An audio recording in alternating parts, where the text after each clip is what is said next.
All right, hello everyone, and welcome to episode 38 of Nightmares Incarnate: A Conspiracy of Demons. We left off last time where Yorok was incidentally possessed by his great-grandfather, who is an evil deity. Moss was missing last time, and as were some other people, but we are back with everyone except for Saga, who will be coming back in eventually, but right now we have everyone for the most part. So we had a big discovery. Adebin and Laren figured out that their brother was a were-tiger, which is presumed impossible for tieflings. And then the last episode we had another big reveal in terms of dealing with the demons. The demons have obtained the Augur of Hyperia, her scroll, which is a goblin who has the ability to project a timeline. And we are going to start this episode out with a scene with a specific character and who needs a little bit of who needs some spotlight right now. So I'm gonna start with them. Figure out where I put her at. Also, yes, say hello, everyone, in order. Going from right to left, we have Chris. No, I'm not gonna say hi. Goodbye. All right. Dips, leave. I leave. Okay, peace. Wow. We have Jai. Hello, once again, playing Moss as usual. Hopefully getting some arm upgrades. We have our main man, Rab, who is an excellent GM. Please check him out on Start Playing. Oh, thank you. Hugs and kisses. Please don't. He's bad. Get here, you propaganda artist. True. I put that on me. True.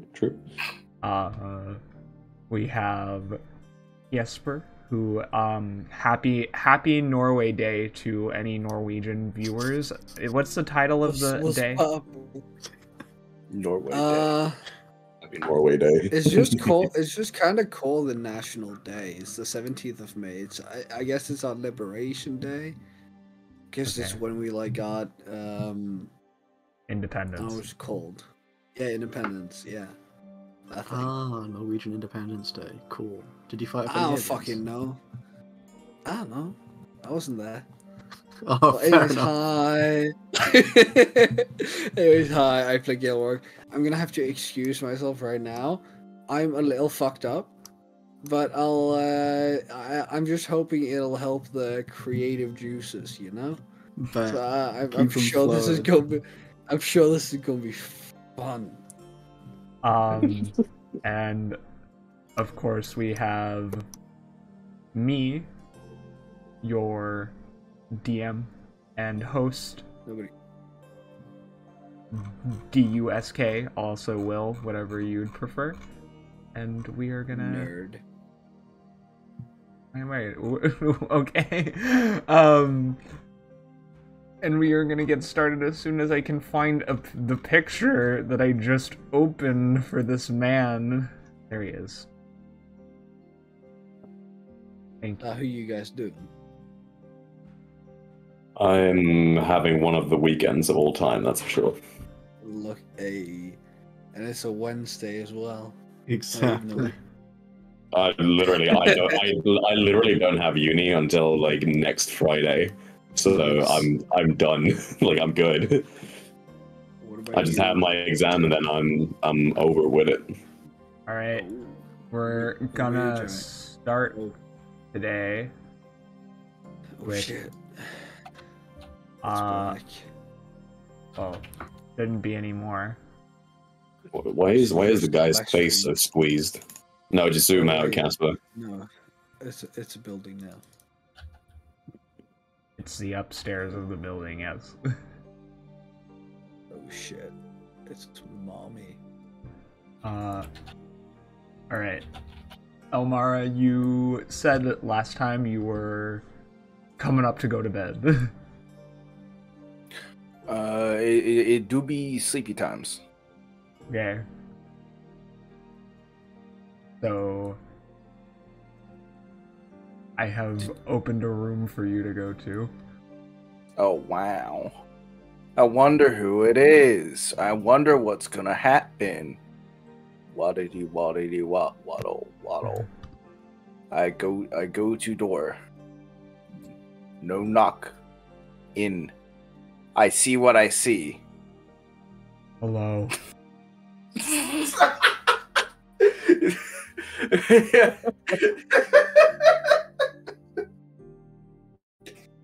Alright, okay. Yeah, freezing in place for a moment, just not expecting that. I'll quickly close the door, kind of pause for a long moment, and blink, and I will take a knee. What are you doing? He says, kind of hunched over a bit. The ceiling's a bit too low for him in his full form. It is a bit comical. Obviously, you're not going to laugh at him, but he is basically having to, like, kneel down because the ceiling is only, like, 12 feet tall, and he's naturally 20 feet, so... Yeah. She'll stand right up again and just shake her head a moment. Sorry, force a habit. What do you... We're not... Is there a reason for your summonings, grandfather? Do I need a reason to see my grandchild?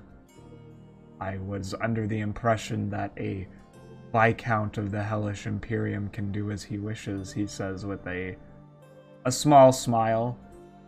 And as I said last time, unless we are in front of others, kneeling just makes me feel uncomfortable. You are my grandchild, and you're not the worm your father was. He kind of tousles your hair affectionately. Yeah, I'll let it happen. Yeah, I'll look at him and says, I wasn't expecting your arrival. You caught me by surprise. Please make yourself comfortable, I'd say. I was also like trying to move stuff so that he could sit down properly instead of having this weird hunch. Yeah, he'll like fold his wings in and try to adjust his position to the best of his ability. These mortal houses are not built even with the stature of a giant in mind. For people who claim inclusivity, it seems rather exclusionary. But that's kind of tyrannical of them, so he scratches his chin thinking. Regardless, he kind of will bring you in for a hug. Yep, a hug. And say, I heard that you were caught up in multiple fronts. Again, I'm just really surprised to walk into the room and just see you here. It's not unpleasant, just I don't have much to elaborate on. Unfortunately, Again, my apologies. Unfortunately, that aspect hasn't changed. We are still caught up on multiple fronts. I don't know how long. We need to speak, obviously, quite a bit about some things. But considering the attack that happened, the betrayal, he had been my son. I never would have allowed that to happen. Your grandfather snorts loudly. I imagine that this would require a lot of explanation for me to fully comprehend, but betrayal runs deep in our people. I'm unfortunate to say that this does not surprise me, even at such a crucial time just as this. It's more to do with the incident at the wedding, and it's given the demon's resolve. He begins polishing the giant pike he holds in his hand as you see him wiping black blood from the tips. Apologies if I spill anything onto the floor here. I came straight from battle. I wish this was an entirely wholesome meeting, but I'm afraid I have unfortunate news.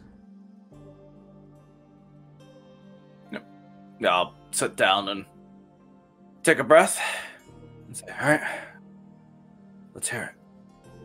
Although that slag Lucifer won't tell me where he received the information from, I have it good on good authority from him and Garyon that our spy in the demons has found out that they have attained an artifact of immense power, something that could potentially turn the tide of this war and accelerate the apocalypse if something isn't done soon. You have your time to take care of whatever is infecting this city. He sniffs the air. Something's off. Have you encountered anything odd recently? I smell demon.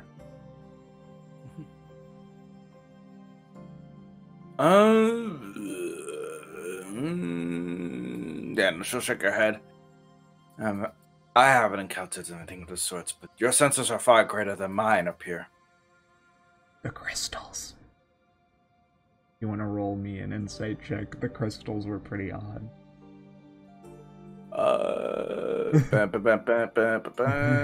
Insight. That's in character. Okay, yeah, the crystals, whatever. Who knows? Yep, I'll just half-heartedly mention found some crystals that might strike odd.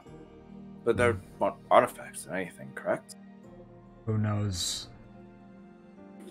It doesn't particularly matter at this exact time. Figure out whatever the hell's happening here and get to the Black Road before whoever's transporting the Wand of Orcus decides to finally make their move. You need to get that back after it was taken during the... An embarrassment, really. Raw embarrassment.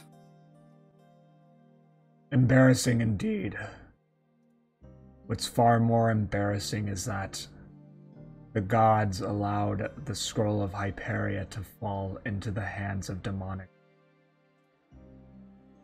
They're letting their grief over his wayward son blind him.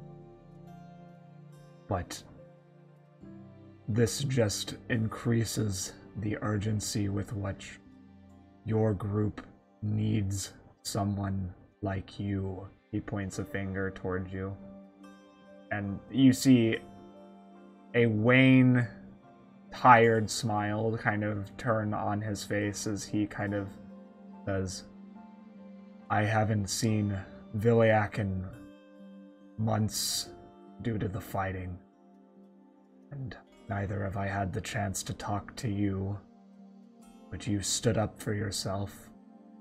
You made the Sultan of Tien a man who, although can be an effectual leader, often is blinded by his own morality. Bow to you. You have made me proud. I think it's a high time you speak to Farron openly and honestly, and if he won't listen to you, you need to assume the role that Blaine was holding. You have leadership potential. And I think you should be the one to lead the charge of this team. They need somebody able to whip them into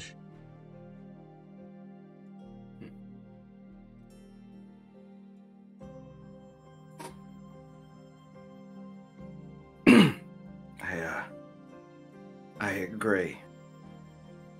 It's been nothing but resistance after resistance after resistance after resistance. It's like throwing my head against a brick wall every time I try to get something done. Every time I try to bring things into motion, every time I try to make progress, it is a brick wall and I'm throwing my head against it.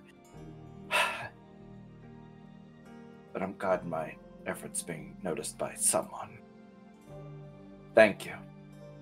I will always notice. But in this situation, force can get you a long ways, and force for some of them may be what's required. But I think you've learned enough about the art of leadership and control, he says, curling his fingers into a tight fist as he smirks. You know, and even the things you don't, you know a lot about Farron. I think you can appeal to his better nature. Convince him you're the better leader. And I think you can easily get the rest to fall in line. Now, the hags and their work with the other devils, he kind of looks around for a spit jar and growls as he doesn't see one, as he doesn't want to really spit on the floor. I'll take out one of my cooking pots and just offer it. Yeah, he spits into it with like an angry motion. They lack any semblance of discipline. You see Farion get out of line, or Bagwell use the whip. I think in this case you may want to speak to Viliac as well, as he's better with that side of things than I am, but he is right sometimes. You need to be able to use both. Hurt who needs to be hurt. Emotionally speaking, of course, we don't want to do any lasting damage to these people. After all, we need the prophecy to work. Once the prophecy is over, you can break their legs if you really want. I don't care. Kind of says with a flippant look. Yeah. She'll nod. So yeah. Yeah. It's a long road to get to that point without me being ostracized, and that's much I'd love to be sent back and not worry about this realm. I have to. He'll put a massive hand across your clavicle and just gently for him hold it. It's still firm and it hurts a bit just due to his immense strength. But you can see he's trying to be gentle with you. One day he'll understand. Yeah, I'll shift slightly, but that's about it. I'll,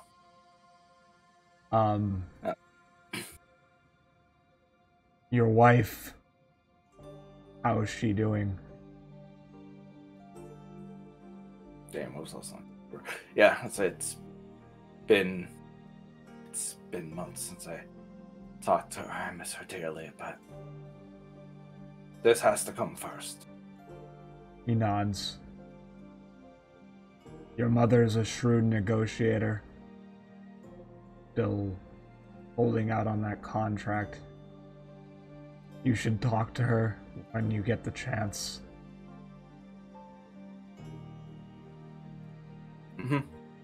Yeah. I'll nod. I should go home. Visit home. That's what I truly need to do. But, shakes head. I can't think of that now. You don't have the time to go that far across the desert. Afraid.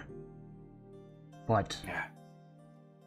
he'll kind of smile and look at you for a moment as like you see a bubble of energy enclose both of you. Just for fun, I have brought a small present for you. Ooh, goes on the face. He pulls out a dretch from his bag of holding. The bubble, the bubble will hold in the blood, so go nuts, he says with a smile.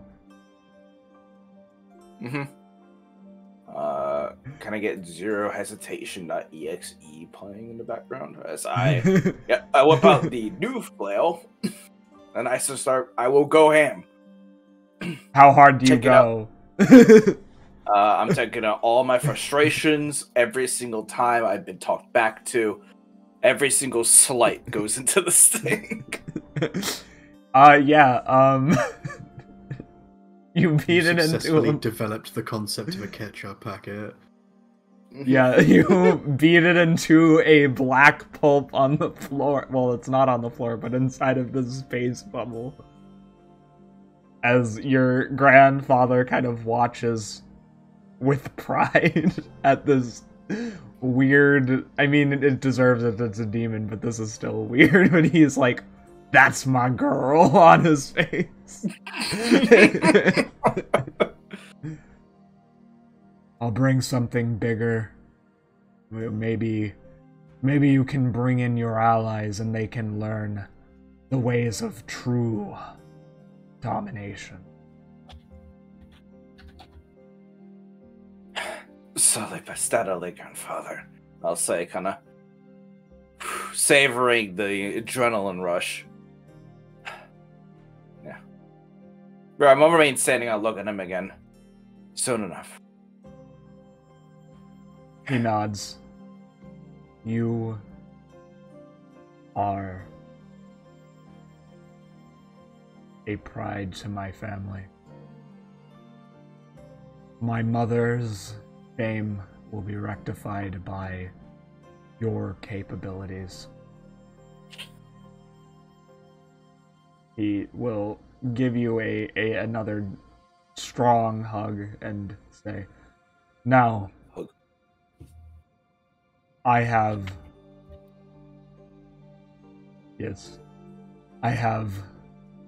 legions to lead and demons to cut up." He stretches out his neck as you see him adjusting his armor, slowly lifting up his lion-shaped helmet and placing it squarely over his mane-like hair. My father and my uncle are waiting for me, as well as some of my brothers and blasted Lucifer. I need to go cut a head off a bull, he says with a smirk. Be careful. Who knows how far deep the treachery runs? Who knows, indeed. Although, even if Blaine may have turned to the dark side,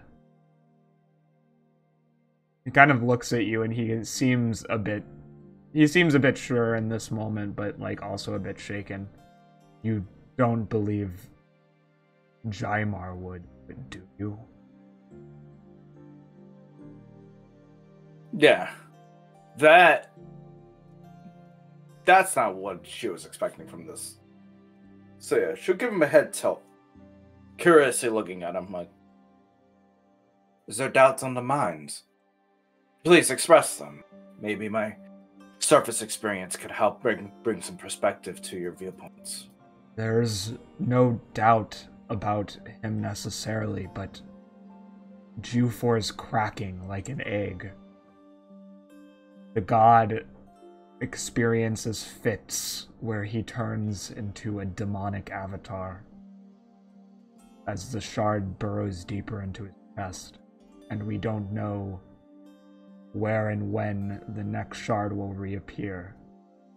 As it nears closer to his core, I have to be worried. Could appear on anyone. Me, my mother, or the fool that she is, the god of war, or may Celestia forbid, the god of the sun himself.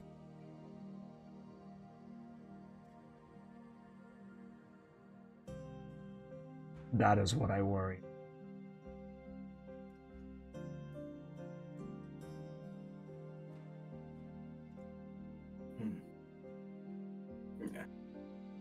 Yeah, she'll think for a moment.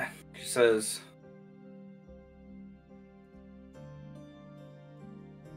yeah, I don't really have an answer. Yeah, she'll kind of realize that.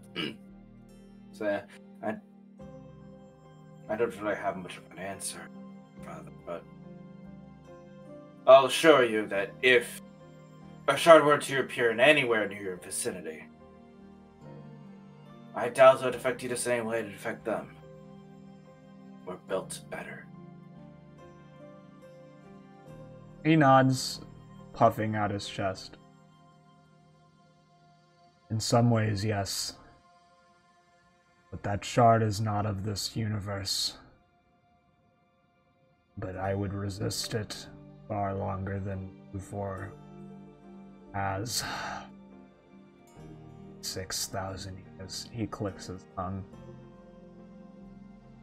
But I believe you can help out the feckless twink, bring about the end of the apocalypse. Just hopefully we can destroy it for once and for all. One step at a time. And although I know you are aware, he says with a bright smile, clearly joking as he, will once again ruffle your hair. I have to say, everything we discussed here, especially my worry, stays between us, otherwise I'll have to slice you in half with my glaive, he says as he lets out a playful chuckle. Clearly joking. Yep. Just a ha-ha-hee-hee on the face. Right. To war, he says, and he'll hit his massive glaive against the ground arguably too loudly and disappear in a cloud of red smoke. Yo, this little sack of shit right here better get the fuck out of here. That thing is a cloth. No, I mean, it's just a puddle of ooze on the floor right now. It's black ooze. Mm-hmm. It's dead. Was the room clean when that bubble disappeared? No, because he forgot, admittedly. He bamfed. Son of a bitch. She'll say it to herself. The bookcases are fine, but, the blood just falls onto the wooden tile. Yeah, I'll clean that up. Alright. We are gonna cut over to a different building where shenanigans are ensuing with Bagwell, Hagwell, and Damp Moss. Let's go. Set the scene, baby. Bagwell and Damp Moss.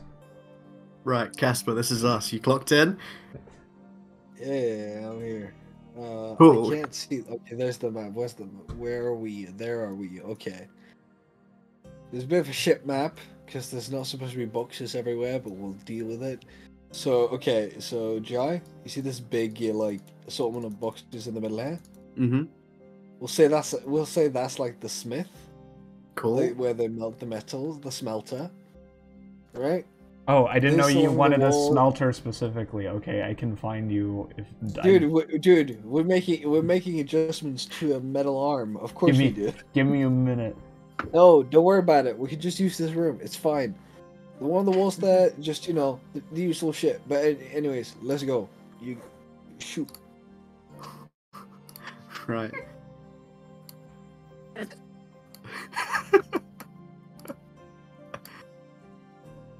There we go.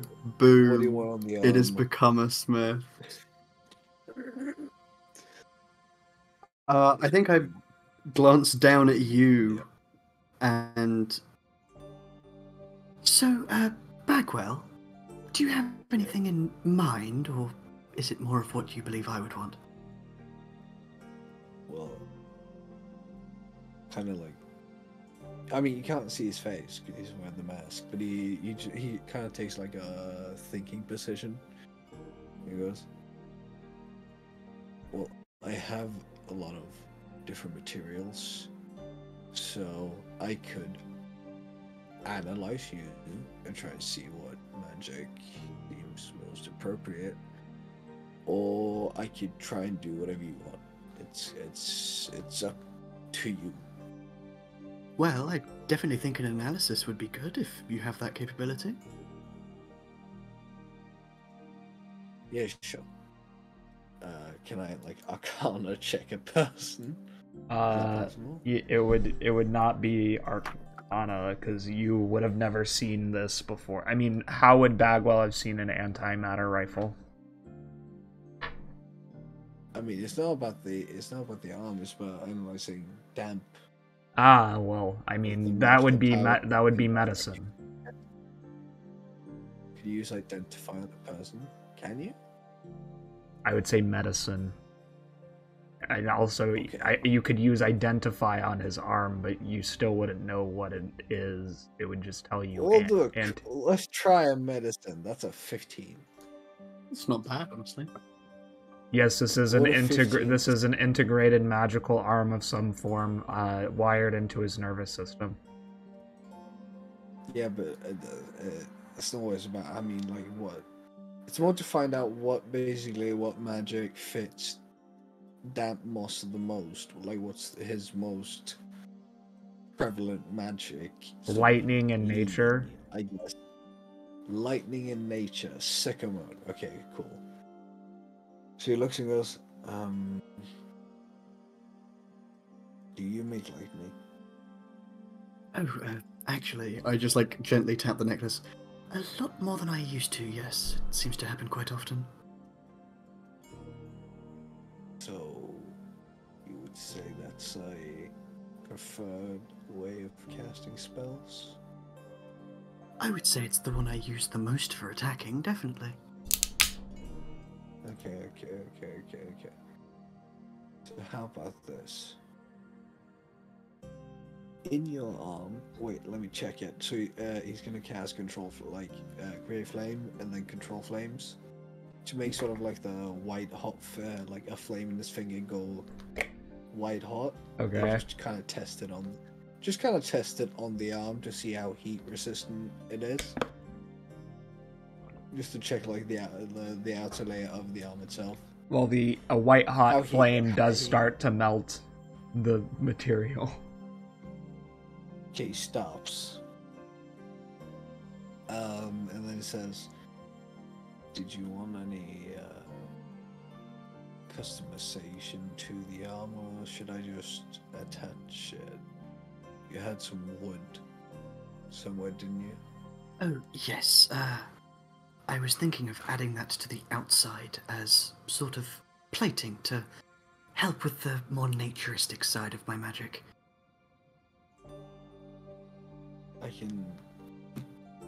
I'll put this in and then I'll try and replace it later.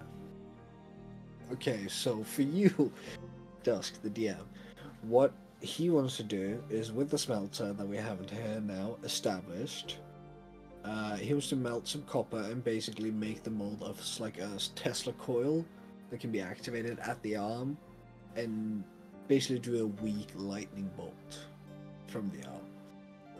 What would you say would be needed to make that? Well, considering like a Tesla coil, like electricity is not understood in that capacity yet. I mean, Bagwell has some of the more advanced technology.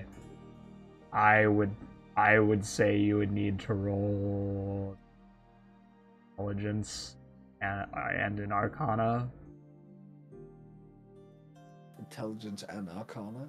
Yes. Okay.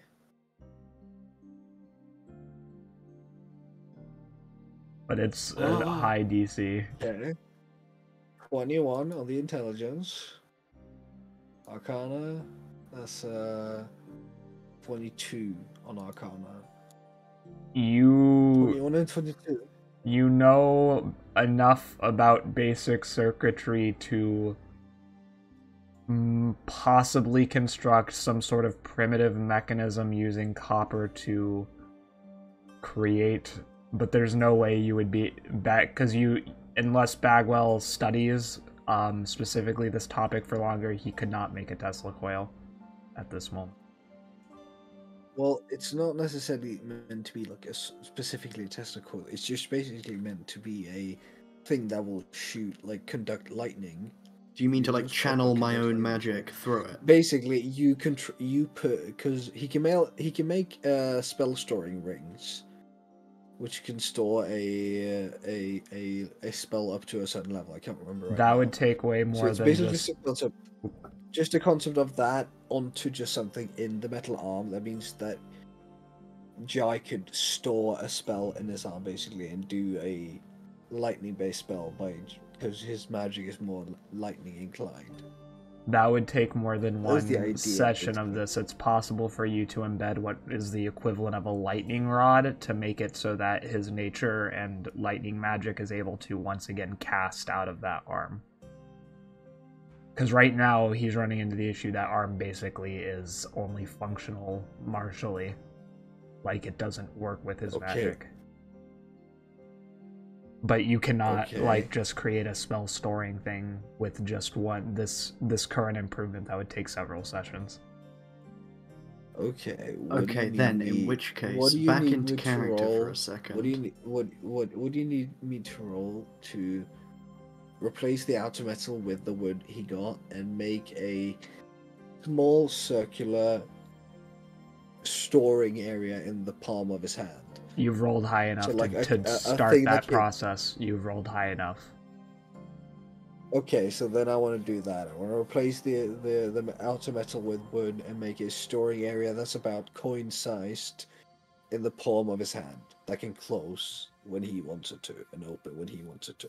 Okay, I need so that's what he's doing now, I guess.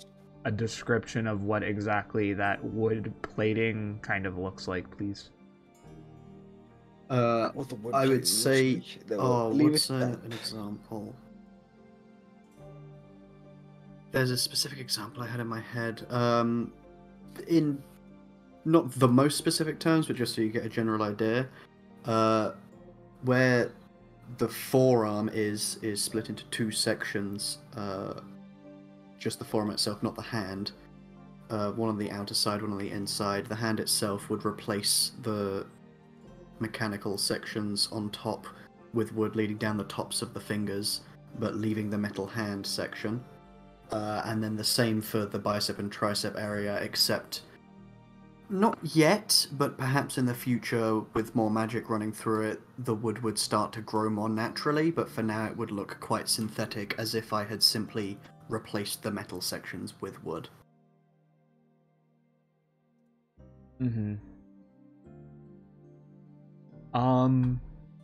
You do feel better. You definitely can feel, for the first time since you had to get your arm replaced when Typhonios did it, you can feel the ability. You feel, not that you couldn't move it, you feel the energy of nature running through that arm. That's much more refreshing. So you said you wanted like a a thingy in your hand. Oh, Put it yes. there. Basically, when you press your thumb and your pinky together, it will open the slip basically, and when you do it again, it will close. You can put like a coin in there. That's what you said, right? I do the hand motion and see it click open. Ah, perfect. Yes. I reach into It's also my cloak and just pull also- out a small golden coin, fit it in, just close it. just to say, it's tied together with a piece of my hair, so therefore it's linked to you. So it doesn't work if somebody like takes he shows and goes over and takes your hand and like clicks the thumb and pinky together. It doesn't work if I make you do it. It has to be like you doing it yourself. Oh, perfect. Even better. Yes. Very well done, Bagwell. You are quite skilled with all of this. I've seen hell. Just walks out. Oh, we'll continue with the electrical section later. Oh, he's gone. He's going to make the Tesla coil. Mule. I went the wrong way.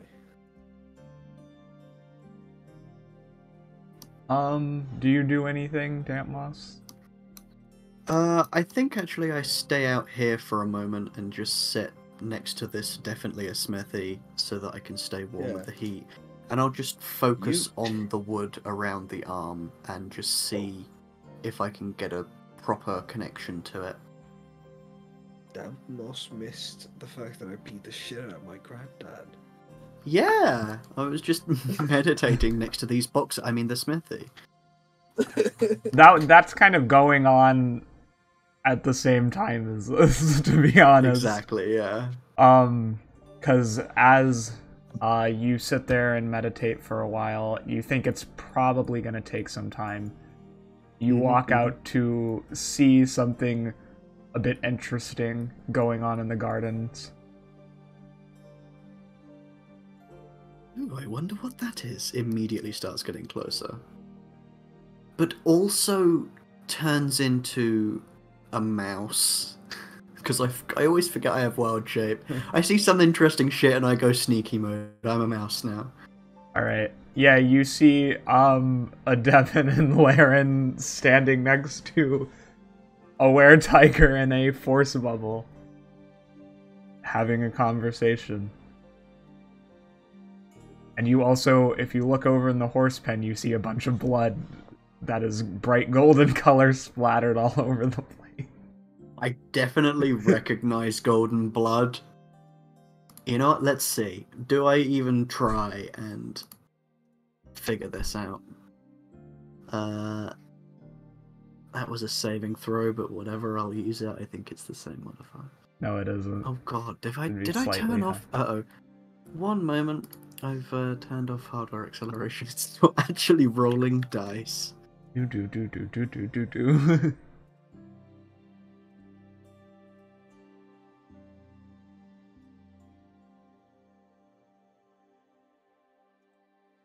Rats. Alright, well if they're in a forcible, I can't hear them anyway, so I think... Well, no. I will Only just... Escorial's in the force bowl and you can hear what's going on.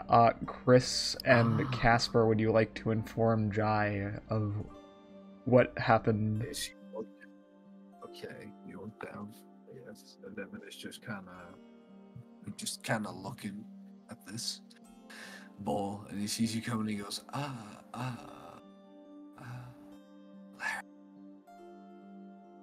Chris, What? you're in this scene.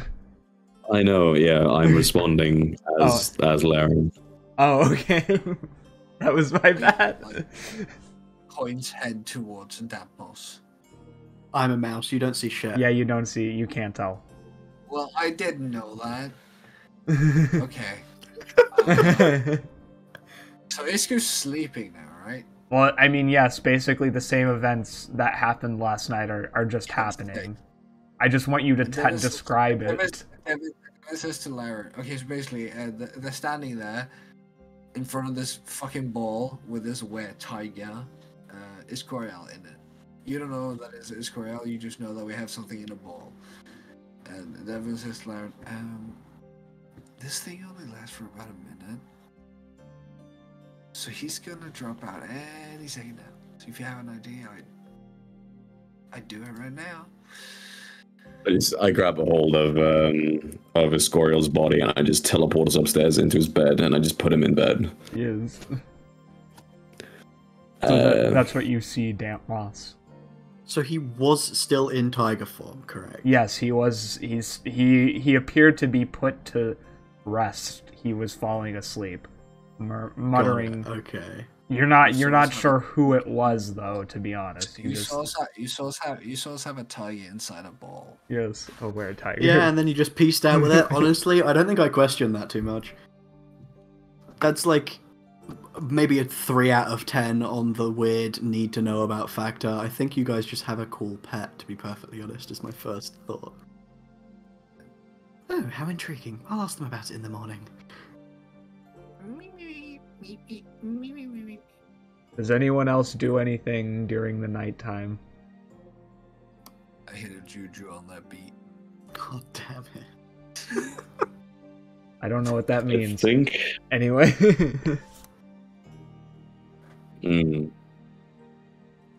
Yes, Christopher? Honestly, yeah, I do really I good. Oh my god. I really hit the juju on that beat. Okay. somehow music appears from somewhere and you get transported to LA. Teach me how to do it. I can just go there myself. Yeah, he Yeah. can just go if he really wants. Laren starts walking and I go to LA. Okay. Do you I go to actually? Coachella. Yeah, I go to Coachella. Anyway, next morning. Gilroy comes back with like weird sunglasses and neon in tight clothes. Whoa. Let me gather up the people for breakfast. Brekkie. We're gonna have a spot of brekkie. Sorry, I'm being really insulting towards English culture. Who am I kidding? You guys stole all of your culture. Yeah, I know. We were hella proud of it too. Yeah, man, I'm goddamn proud of it. Damn. I'm racist, and I'm proud of it. I'm not dying today, I'm dying tomorrow. If you give me a bag of drugs, you'll never see me again. If you give me a bag of drugs, you'll never see me again. So, Jenny. So nobody else does anything. Everyone just goes to sleep. I just want to make sure. Yeah. Yeah. Nap time. All right. Getting everyone into this room.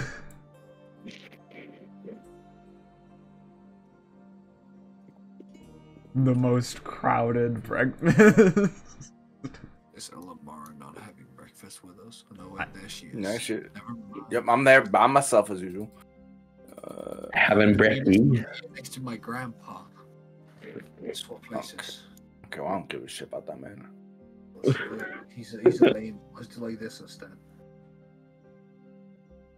I mean, guys can rearrange the seats how you want. I'm dragging everyone into the room. It's the boys. Sorry, did someone come get me, or do I just have like a premonition that I breakfast is sent a served? to find you. They would ring a bell. It's medieval times. There's no reason to come and get you. It would be announced. You sleep outside. Yes. You didn't participate in the last breakfast. Yeah. I guess I'll walk in, just see everyone and be like, oh, okay. Yay. You sit between my grandpa and Sandeep. No, Oh, I'm yeah. definitely not gonna sit between those two fuckers. What's wrong with them? What is wrong with Sandeep? Sit on the end of the table with me, Elemara, and Damp. I was gonna say Sandeep is cringe and his Gilroy and Dad is fucking weird. Just inside the support pillar, it's fine. Yes, inside the pillar. Just meld. I have phased with the furniture, don't worry. You're inside the thing. Be not afraid. Moss, ascend- you are seated at the head table, obviously. Of course, definitely. I think I Oh, sat yeah. with Gilrock out of habit, and then Vanessa walked in, and I panicked. We can do it like this. Wait, Laren's definitely laying on the Riz with the Old Weaver's daughter. There we go. Hold on. We're doing it like this. There we go.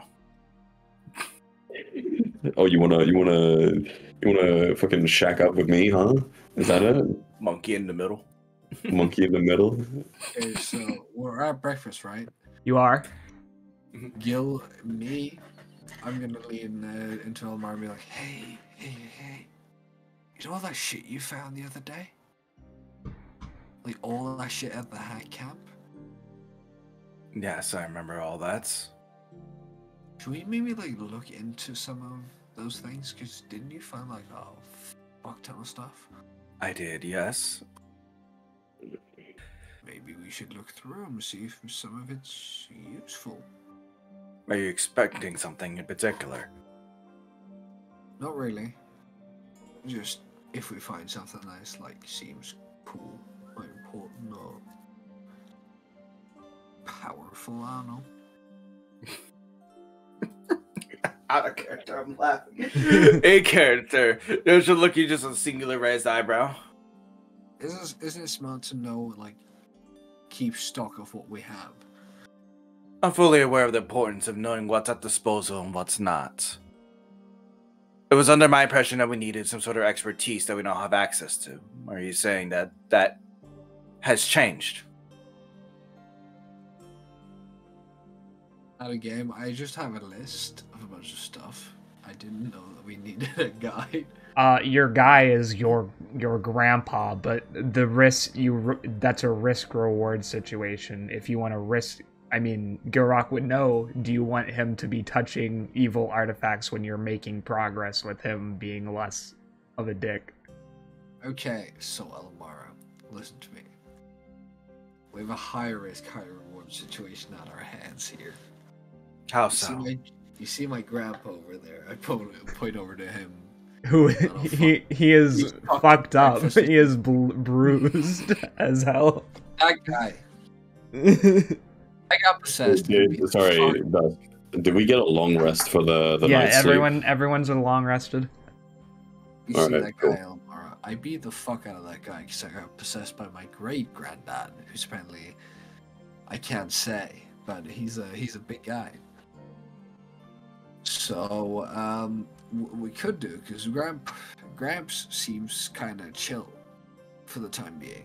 We could give him some of the artifacts, and he can tell us what they were or what they are. But there may potentially be some chance of him turning like super evil.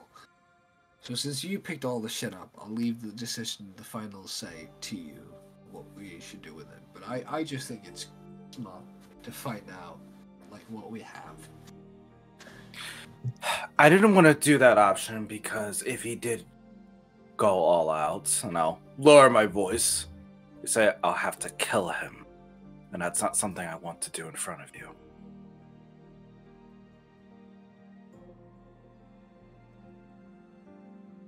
What kind of suck?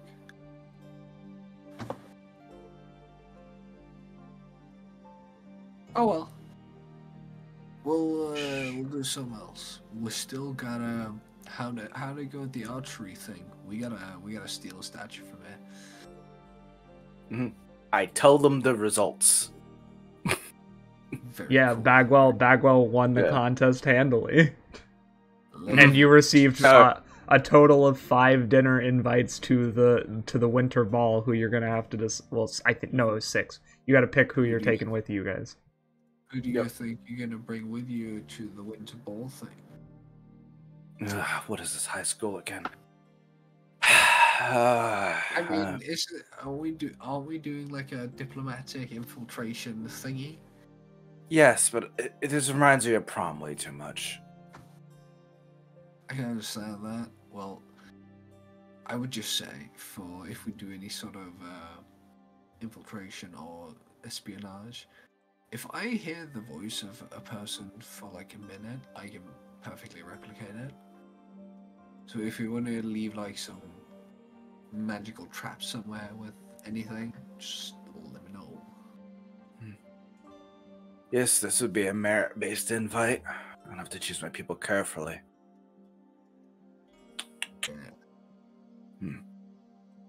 Alright.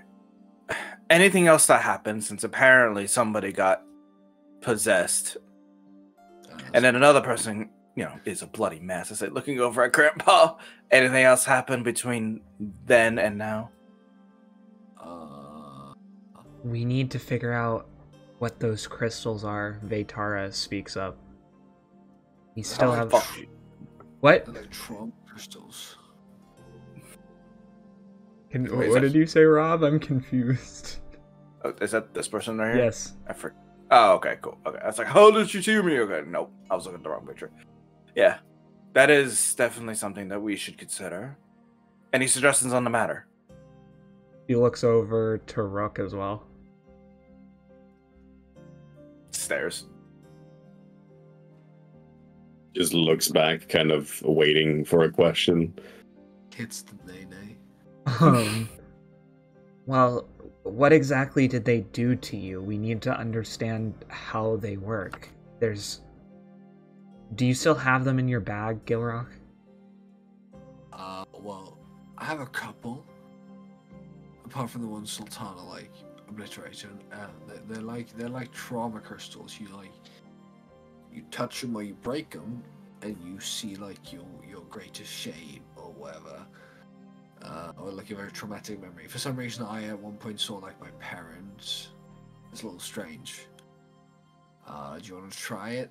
Looks to Elemara and Rook. We kind of need everyone to try it if we're going to understand exactly how it works.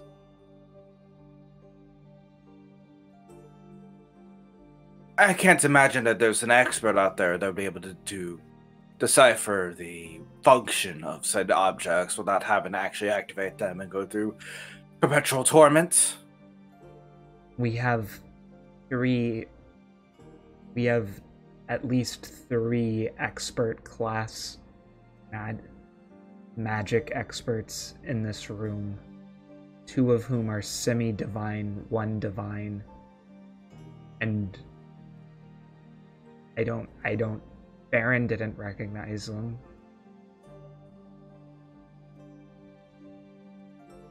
And who would the other be? I said, looking around. Orbweaver's daughter, Victor.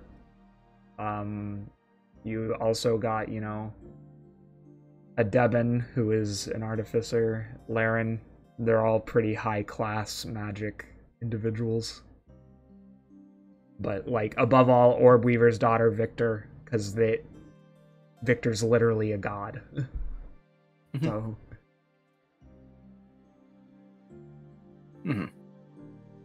Yeah. Perhaps we should delegate the task to Victor, and then he can choose whoever he needs for the help.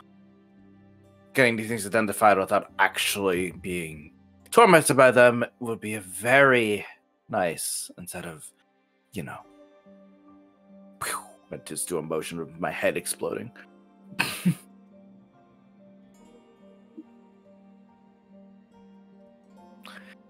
Then it's the matter of that. Okay. And how are we looking at progress on other fronts? I say out loud enough for everyone to hear.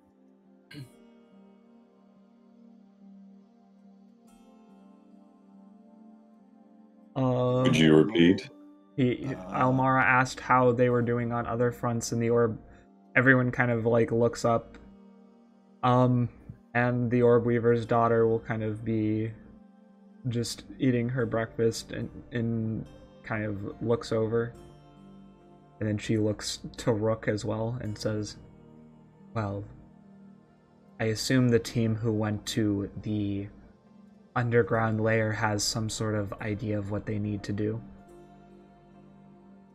Damp.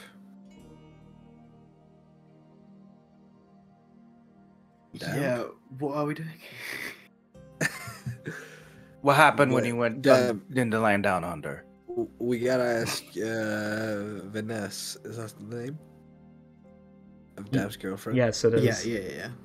Vaness, quick question. Do you know what your statue of Sultana over there in the library is made out of? It's made out of orichalcum, orc metal. Okay.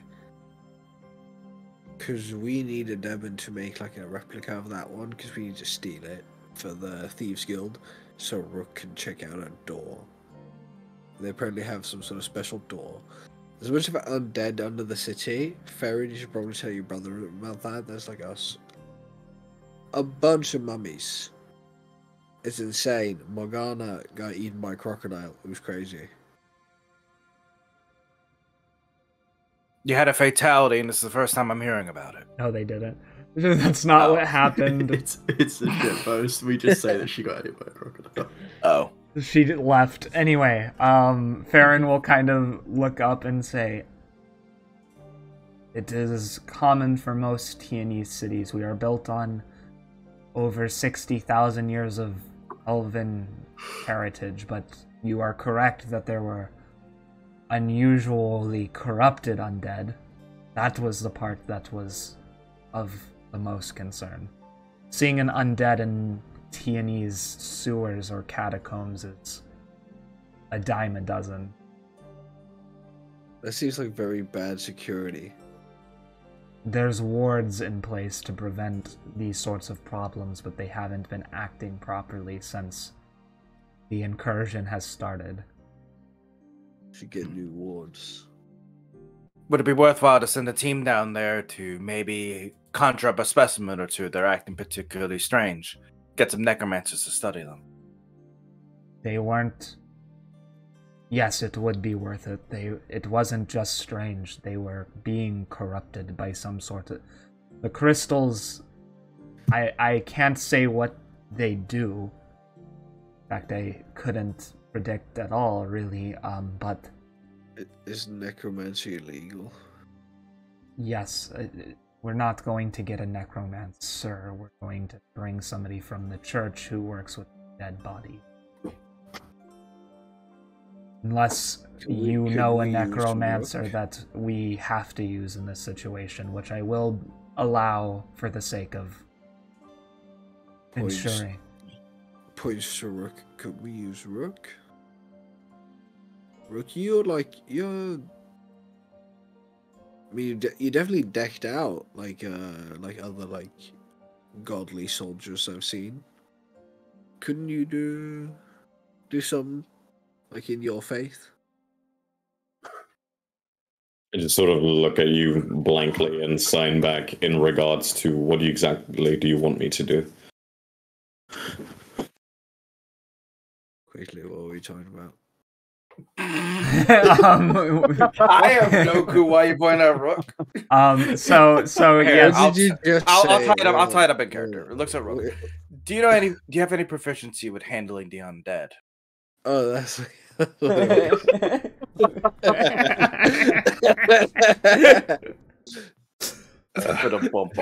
character. Gilroy says the same thing. Sort of like taps the table and signs back. I've killed a lot of them. Okay, I take it as a no. Thank you. Unless he was a priest, he still hasn't revealed which god he actually works for, which he can do on his own time. But unless he was a priest of Calixta or Casio or Xania, I don't see how he would be knowledgeable in the ways of dealing with dead. What about you, Elemara? Can you like... I know some people can make you, like, zombies and such run away. Could you do that? Yeah, it's not the handling of them. I want to bring in a specimen to study to see what's going on. Worst case scenario, Orcus is trying to make a comeback, and this is his petty, pathetic way of doing so. And if that's the case, then we're going to have to thwart it, just like we thwarted every one of his attempts. And not to mention, learning new things about the undead, in theory, could allow us to harness that knowledge and use it against their enemies. But wasn't he just defeated, like, not that long ago? He was at that, like, pyramid with the archaeologists, and he was trying to do some shit then, and he got defeated once again. Would he really have returned so quickly? Demon Lord resourcefulness knows no bounds. I wouldn't be surprised. Or it could be someone else trying to upstart and take his place. But no matter what, it doesn't matter who's the one commanding the undead, at least for now. It's what they're doing with their minions is what we need to know. So, Farron, could you arrange for somebody to contain a few specimens of undead, and we could send a team down to go capture some, bring them up? It should be fast, relatively harmless, especially for us paladins. I just did a rook and myself. Who do you want to send now to go do it? While you guys are dealing with the other task that has been given. He points to himself. I assume I would go, and I can take Saga and Ty. Perhaps Victor with me? Protection's sake. Out of character. He's talking about studying the crystals, right? Studying the undead, bringing back you want to capture one of the corrupted undead and bring back some more crystals. So he's talking about taking some of the NPCs with him and going and doing that. Oh, okay. Elma was wanting herself to go do it, but well, I mean, if you want to, but sure. y'all have... that... Yeah, go ahead. If you want it to happen off screen, that's perfectly fine. Okay. Cool. Yeah. Actually, well, hold on. Yeah, she'll say, Farron, we don't know the individuals as well as you do that reside in and out of the city that can possibly grant us information. We need to have experts on hand to come as soon as possible in case those undead have some sort of failsafe to self-destruct or something before they get studied properly. Yes. He quickly will scamper over. You have, here, he slides a document across the table. I am putting a lot of trust in you with this. Do not look at pages 392, 487, 512, pages 600 through 693. Those are private. If you would like references for the city, please look at page 180. Just do not... Farron. Yes. If you know this book far better than I do, if you can arrange someone to take a look at the undead, that's all that needs to happen. I cannot possibly look through this in any reasonable amount of time, especially with what we have. I've bookmarked it for you. Look, set the bookmarks. How many bookmarks are there? If there's more than 5, my point stands. Yeah, there's like 6, but it's color-coded. It's a color-coded journal. And and there's like big giant red marks where it says, do not open this page, please. Such a fucking dweeb. Yeah, he is. I love him so much. Get the fuck out of here. Deep sigh. Alright, Farron, I will get in touch with these individuals. Please be careful downstairs. Who quacked? Who doing it? I sense a virgin around here. Jesus. You know Farron's not a virgin. I'm lost. But anyway. I'm sorry, that took me out. Sorry, that was a weird statement. Anyway, continuing on. But yeah. No. I'll say, yeah, I'm looking at them all. I'll say, yes, I'll get in touch with these individuals then. Please be careful while traversing downstairs. Don't want to see you getting hurt. Hurt? Us? He has me with him. Ty flexes his guns. Let's go. Get to finally get some action in the city. Debin, are you coming?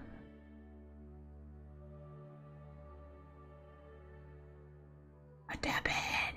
If I don't move, he can't see me.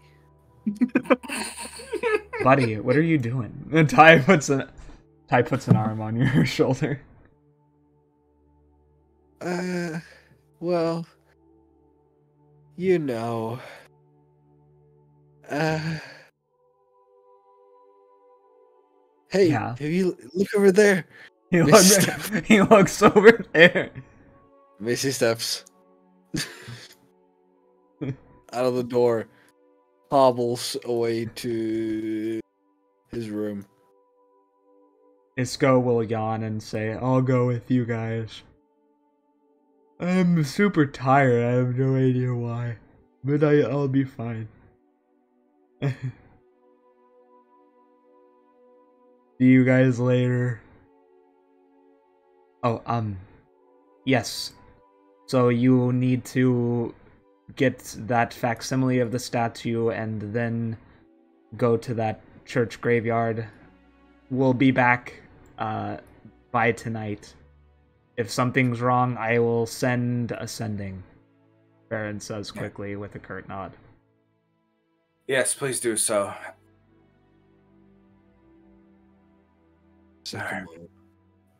Alright, stand up. I will literally hop over the table. Go over to 10 months. Ah! I screw my black, what the hell? Okay, there you go, we're back. Go over to Moss. You see me walk over with 6 invites.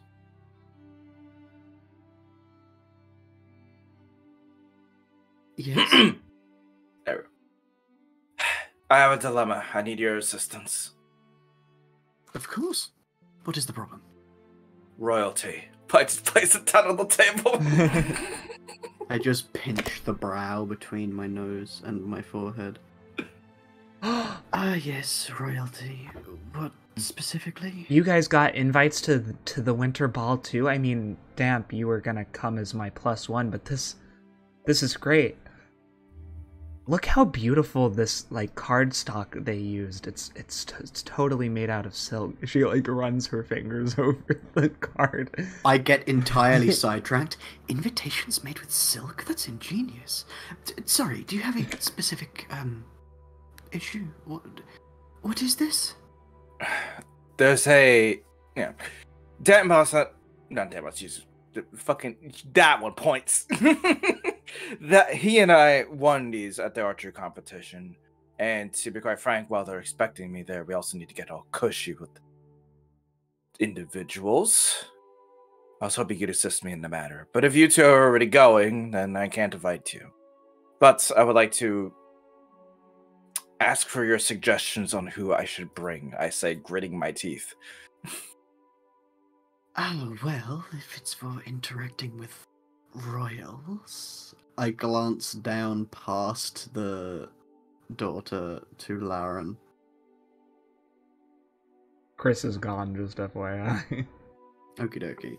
I stare at him and just turn back. He eats his food and seems quite good at talking. He utters things under his breath like Skyrim is for the Nords. Just repetitive phrases as he's eating his eggs. Ah, you're finally awake.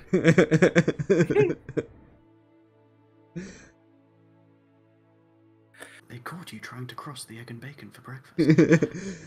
Let's go. Yeah, continue. Mm-hmm. Right. Well, if you could write up a list of recommendations, I'd love to know what type of individuals would you expecting at a ball such as this. And I look over to Milady. Yeah. I need help with fashion. Embarrassed. The tail is swishing with annoyance. I glance at Vaness and just smile with an expression that reads very clearly as I cannot help with social things. I've been in a cave for a decade, and followed by when she mentions fashion. Oh, you like that? The Orb Weaver and Vaness both look at Orb Weaver's daughter and Vaness both look at each other and have a giant smile on their face. I lean back with a grin at you, Elemara, that just says, "Oh, you fucked up." For the first time, Elemara is scared of the unknown.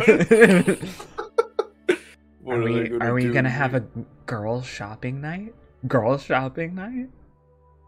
They both like kind of raise their eyebrows to each other. We are going to have so much fun. Vanessa kind of will come around the table very quickly and begin looking at your measurements. You are so tall. Your figure would look so good with like bright red. Oh, but we could also it would. Do you think it would match too much with her skin? They both like kind of come over right next to you and begin looking up and down your body. Help.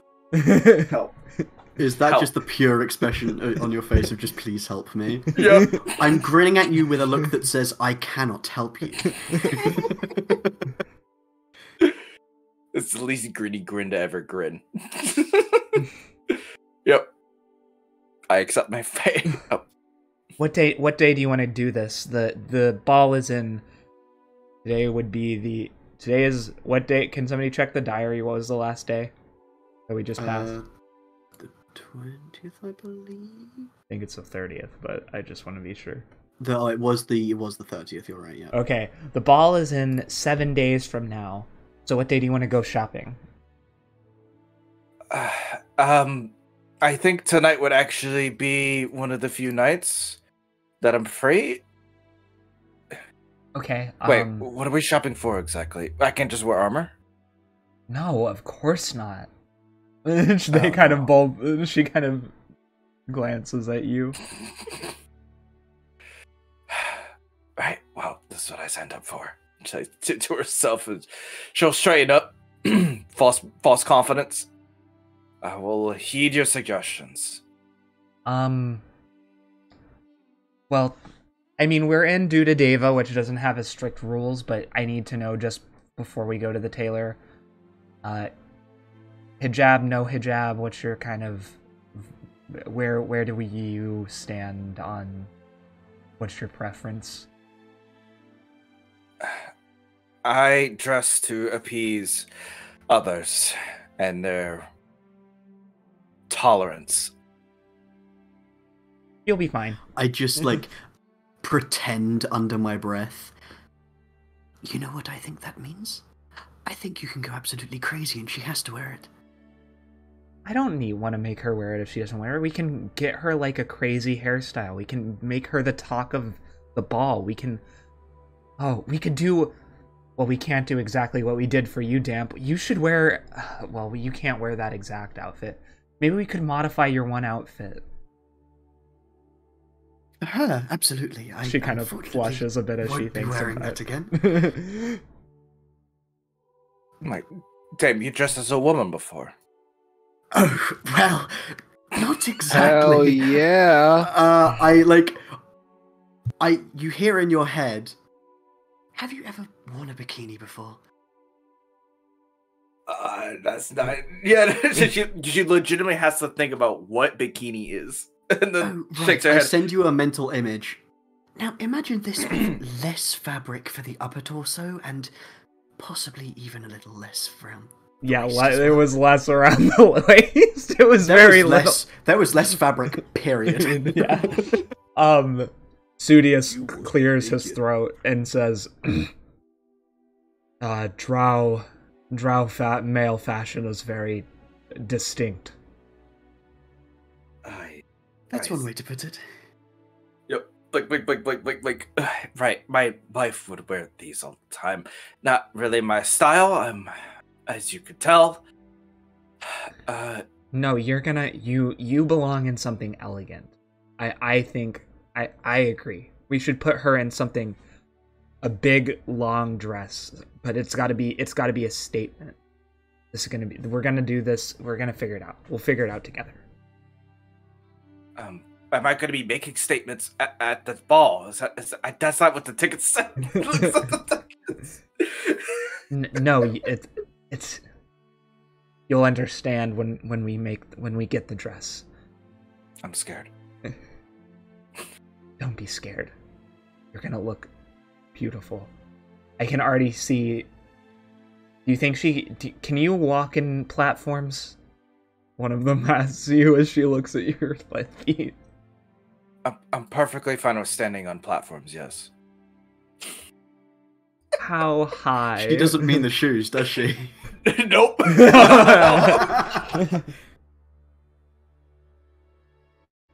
You get the how high question. Well, if I have to take a large step outside of my normal gaunt, it's perfectly fine. I am also proficient in the small platforms. It's not the I have functioning legs. Okay, so 6 inches are on the table. Wow, that's amazing. I wish I could walk in 6-inch heels, she says.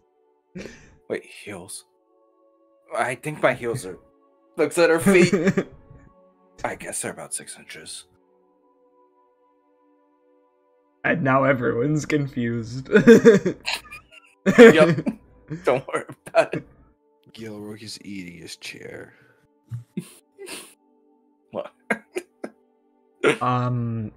Sorry to interrupt, but shouldn't we also, before the shopping trip, shouldn't Rook, myself, and Gilrock, and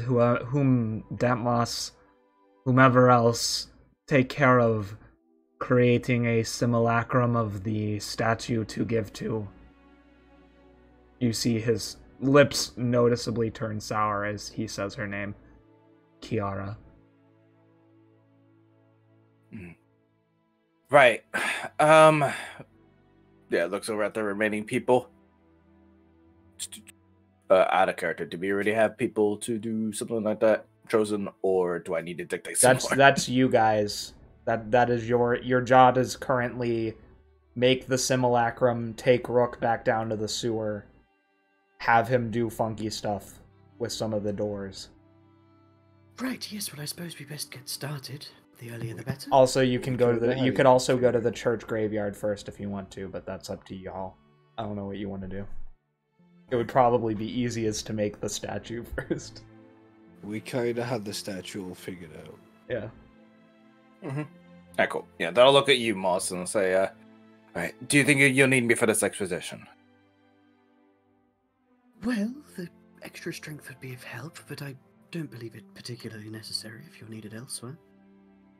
Wait, if we're just making a simulacrum, am I needed to... I just do some punching motions? Oh, for construction, no, not at all. Okay, alright. Well, then while you get it constructed, we'll get the shopping trip done and over with. God, I have the most amazing... They both grab you by one of your hand. Girl time! Yeah, Let's go to the mall starts playing in the background as they will begin dragging you gently but firmly towards the door, like laughing and smiling. Yep. Help me! Help me! It's all over my face. Gilrock thinks it's 7 a.m. Okay, the fuck? You know, elves trance, they'll open up early for the elves. Which is perfect. It means less competition, less women for me to beat up so I can take their dresses. You're not an elf, you're a tiefling. Well, the Orb Weaver's daughter is half elf, and obviously Vanessa is a dark elf, so... I don't believe you. Cool. Well, I'm gone. Bye. Yeah. Rob, make a new character. I just get assassinated. Turned. Well, I've just never seen from him again. Elemara gets stabbed in the street. Some hobos does nice armor, bitch.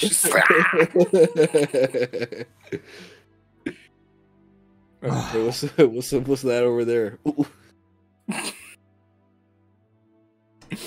Alright. Well, I'll begin cleaning up everyone's plates now that breakfast is finished. Did you enjoy your meal? Carry on. Oh yeah, Chris is still gone. I keep forgetting. Gilrock ate his plate. You can't. It's made out of ceramic. Yeah, but I'm a goat. Goats eat everything. They don't eat ceramic. Ceramic. They can if they choose to. I mean, I suppose so. Make a constitution save. Do you die immediately, right now? No, it's just a plate. Also, you ate Damp Moss, your best friend's future father-in-law's expensive plate. I just want to be clear. You think I give a fuck? I want to be clear. It's a plate. All right. It's a plate. I don't know. Is it a big deal for you, Damp, if I eat a plate? I don't it's think not- Daddy notices for the it's sake not- of this happening. I can pay for where's it. where's the plate? I don't know. I What think do I you left What do it you over mean you in the don't kitchen. know? I think I left it over in the kitchen. No, you had it just a few minutes ago. No, I didn't. Gil, Where's the plate? You're not here, damn. Damp is here. He's over there. yeah, from across the hall, you just hear, Gil, Yeah, did you do it again? I didn't do anything. What did he? What is going on? I haven't Just done. head in hands. These I didn't plates. do anything. These plates are one of the few things I managed to take from with me when I fled from the city. Yeah, I understand, but I'm telling you, I don't got no plate. Your girlfriend, boyfriend is currently giving you a judgmental look. It's a 29 deception. She saw you. so- You can't roll deception against her. She saw you. She was sitting Yeah, I'm right not- next. I'm That's not a rolling 29 against- for gaslighting. I know, That's what that is. I mean, I'm not rolling against. I'm not rolling against her. I'm rolling against him. Yes, Against Sudi. Sudius kind of puts a hand up to his chin and goes, I'll go I check the promise, kitchen.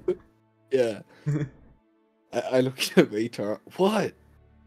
I He, got hungry. he kind of shakes his head. That wasn't very nice of you. What was I supposed to do? Not eat Say, the say, plate. hey, sorry, I got hungry. You know how I get when I'm like when we talking and eating. I kind of just sometimes forget what I'm holding in my hands. I know I you, have myself. I and know eat my you plate. got hungry, but Yeah. he kind of puts a hand through your chin and then switches back and forth between the genders. But that doesn't mean that you can just do whatever you want. But I'm not. I ate one plate. I didn't think it was gonna be that big a deal. Gil, you just feel pushed into your mind a very slow, like 0.5 speed replaying of me having watched you eat the plate. You didn't see shit. You head back. This would never hold up in court.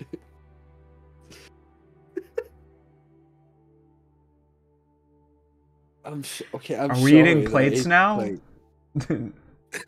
Who the Changla- fuck said that? Changla. Yeah, he didn't see it. He's a No, cobra. He's well, been they're speaking. all They're day. speaking. I mean, he is sleepy, yes, but he's like, that's why we're eating plates now. Yes, like confused. Hey, Rook, you didn't see me eat a plate, right? He shakes his head as if he's definitely here. Yeah, exactly. See, Rook didn't see anything. So actually, Ritara, I think you just lied to everybody right now. Right, let's get on. We've got a job to do. Making a thing, you know. Excuse me. He like will kind of angrily look at you. Hey. Forget about it. Do you run out of the room to go to the library? I go invisible.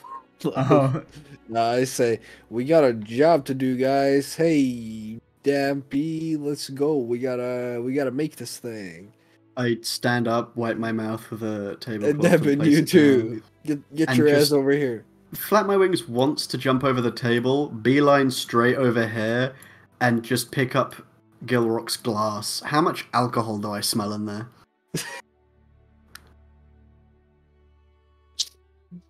A decent bit. I just gently put it back down and give you a wink. Well, don't fuck up while we're building the thing. Hey, I'm not building shit. It's all in Devin. Sorry, it's a holiday for Iranian people.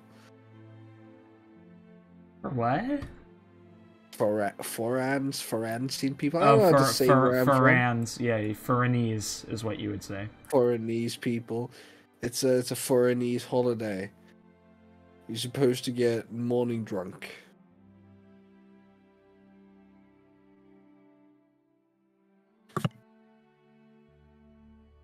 Hey, before we do that scene, we're gonna What's a 25 lie? Well, what's the I name? think I haven't been questioning. You can insight me if you want to try.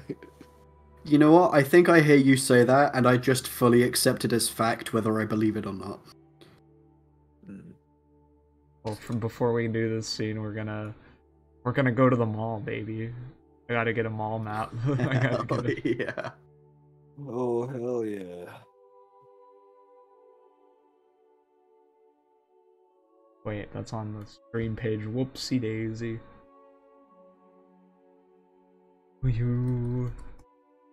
Does anyone do anything as y'all gather for the creation of the fake statue? I think I realize I have very little to contribute, and start wondering about whether I should do this or focus on my arm or not. But while I ponder that, we can go shopping. No, Okay, Elemara, do you want to RP that, or did you not want to? You were about to say something. I'm fine with RPing it out if you guys don't mind. It's I her would like out of to. her element. I would like to, but I just wanted to make sure because I thought you were trying to say something and I didn't want to interrupt you. Me no. Straight chilling. Making a statement, as one would. Okay, does set the scene. Well, you are taken with the two girls who are kind of smiling and holding onto each other's hands as they kind of walk through the streets and laugh. You kind of hear some light gossip. Do you try to join in with their conversation?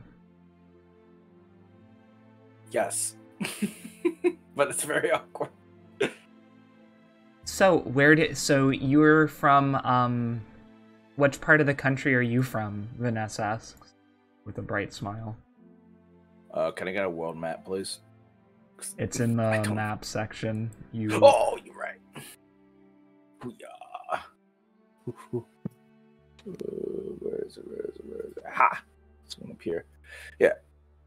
We're originally from the desert of the Whispers, but we recently moved over under the protection of the great dragons of the neighbors. It's been a little rough, but smiles. I think you'd say we've been around. Like blink. Who's your what about your parents? Well, my mother is a very wonderful woman and one I have one of the most respect for. Powerful, blessed sorceress herself. She runs the clan that I have while in my stead while I'm gone. While I'm its official ruler, I respect her opinion, and she has a high-ranking, leadership position. My father I killed in a duel when I was young. Her eyes widen a bit. No, don't feel sorry for me. Bassett had it coming. He was a horrible person and a horrible parent. And was a cancer in what is now my clan. You see kind of Vanessa awkwardly rub her arm and she doesn't really say anything after that comment. Mm-hmm. The Orb Weaver's daughter kind of swallows a bit and says, Vanessa's father they didn't have a strained relationship, but he's also dead now. I apologize for your loss. And sorry if that brought up a very hard subject to talk about. But it needed to happen. He was killed by Moss wasn't. Who was he killed by? Aramea's power word killed them for the moles. Yeah. Well, Aramea's she didn't just see that. She clapped. just thinks it's Damp Moss because he has the soul coin. So That's yeah, true. but it was Aramea's who went hoo hoo hoo. so she would say that he was a bad man, but he was my dad. I can't really say I enjoyed seeing him die. Yeah, Shannon. Nah. Oh yeah, just if you. I always find that airing your grievances helps with the mental recovery from such events. But obviously, it's entirely up to you if you wish to continue on the subject. I mean, Do you have some questions? I don't really know what to say necessarily. It's he couldn't see the ways that he had gotten stuck in. Don't know if there is a way to bring him back from the darkness that had clouded his mind for so long. It's depressing, but she kind of holds back a tear as she kind of grips the Orb Weaver's daughter's hand. Listen, I don't know what to say, really. I'm so glad I don't live down there anymore, but he was always good to me, and he was good to Sudius. Sudius is my stepfather. My mother died in childbirth. Despite that, despite our culture, I guess that's the one good thing my dad did. Is he treated me with kindness. But he was a cruel man. That I didn't experience him the way other people did. And it is hard to think about how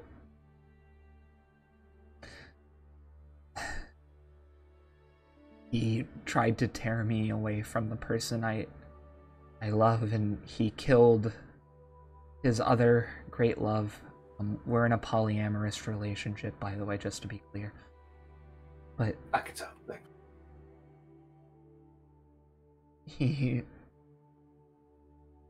I don't know if I should be angry but I don't want to be angry at Damp Moss, even though it's partially his responsibility.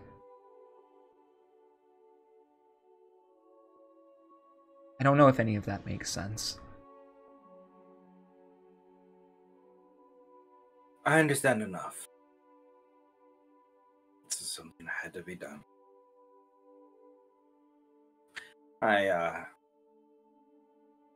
When I was able to finally challenge my father, it was mixed. But I can tell you this. Familial bonds aren't the only bonds we have to hold on to.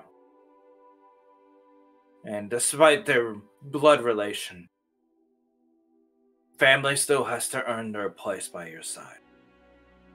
Just like anyone else. They are no different. They should never get any exception. He kind of shrugs. I don't know if I agree with that, but I appreciate the sentiment. I understand where you're coming.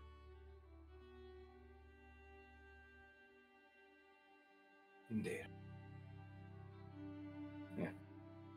On a better note, are you married? I am. Yeah, I'll kind of instinctively, I didn't realize I'm doing it, but I seem to just pat down the satchel I keep the sending stone in, the one I hasn't touched in a very long time. I'm married to a beautiful wife. I don't have any kids or anything of the sorts. I'm glad, honestly. Otherwise, I'd be in a lot more pain than I am now, being away from her for so long. Getting her out of the desert 1,000 whispers was probably the best move I've ever could have done to her, so... Well, that's good to Sorry, hear. What... I mean, I don't want to pry either. I'm just curious because he's been a close family friend, and obviously our experiences probably are very different, but I think it was very good of you two to put aside your differences. Seemed you and Farron are fighting less than the first time I met you. Farron holds a lot of grievances. He wears his emotions on his sleeves, and same with his motivations.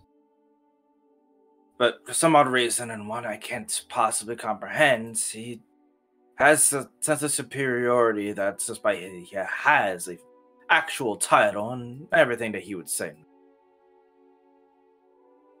He holds that almost as if it's a weight above a head instead of a, how can I say it, an access to what's supposed to be. If that makes any sense. He wields it like a weapon instead of a token of proof.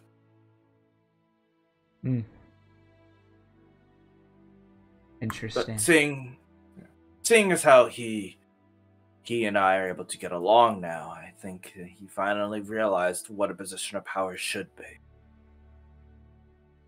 A beacon to follow, not a whip to be whipped by, unless absolutely necessary.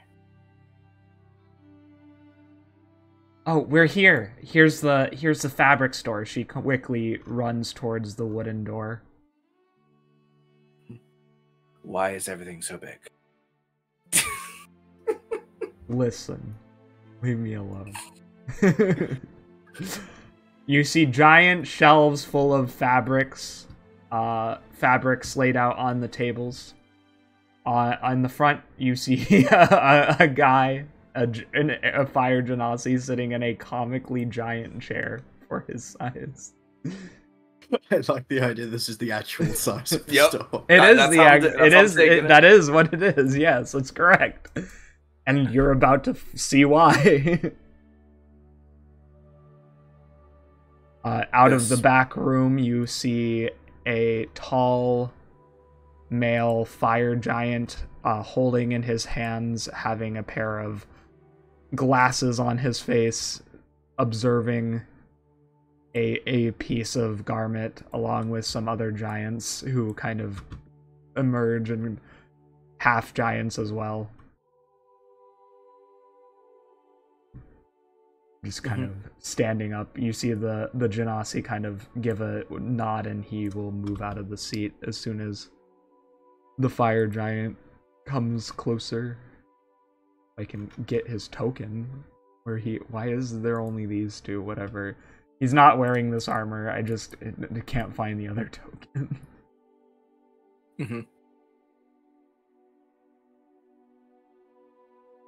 This place big. Yep. The ceilings are at least 40 feet tall.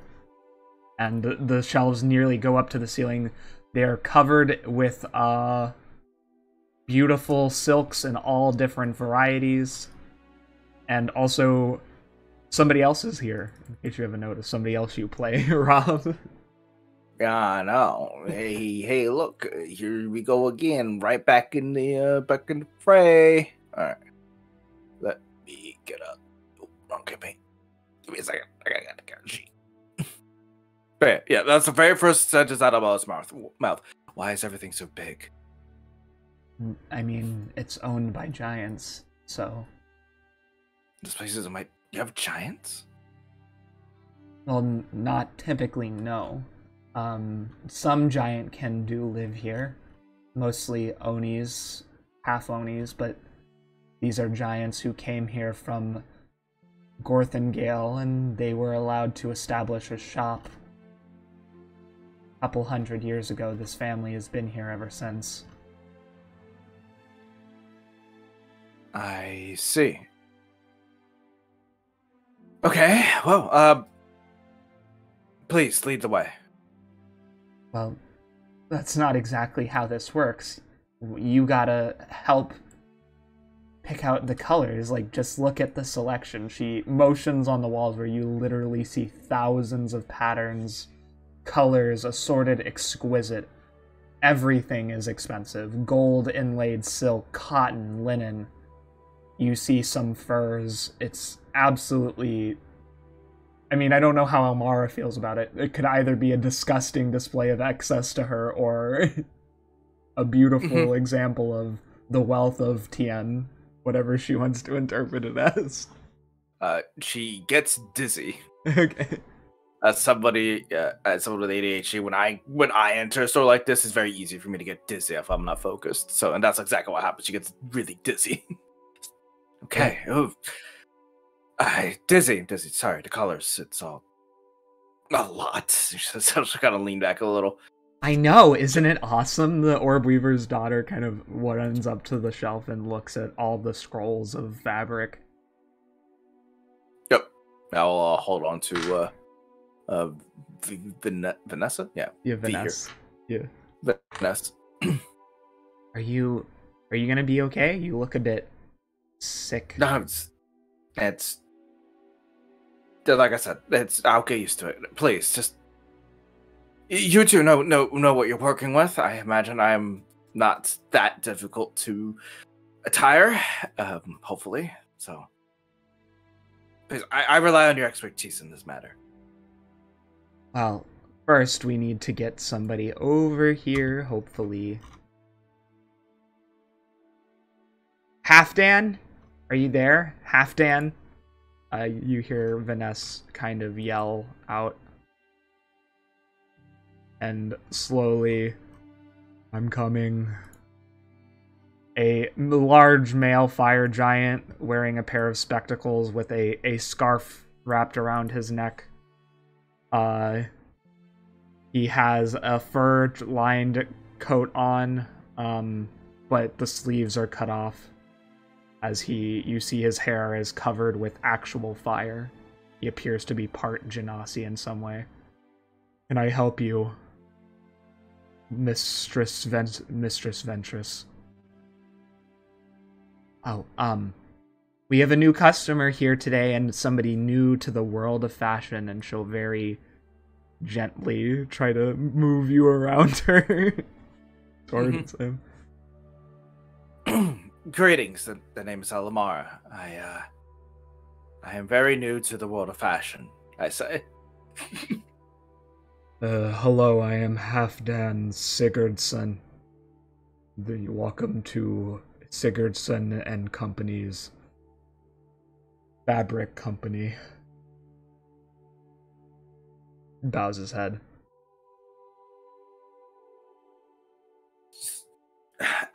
So, we were just, we came here to acquire some dress for the winter ball, and, well, I don't know where to start. So, I assumed that we were hoping that you could assist myself and the Mr. Sear and our friend to help out with everything.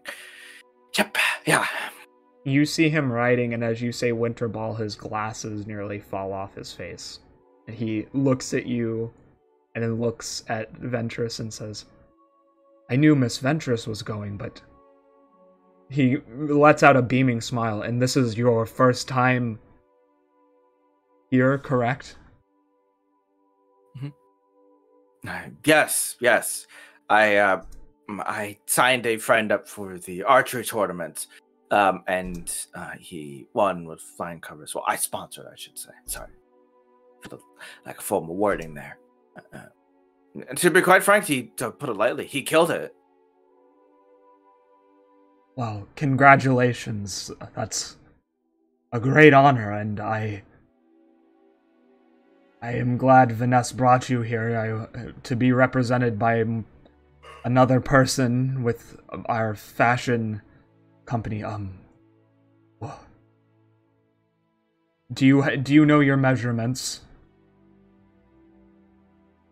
Actually, she would. Yeah. So just give them out.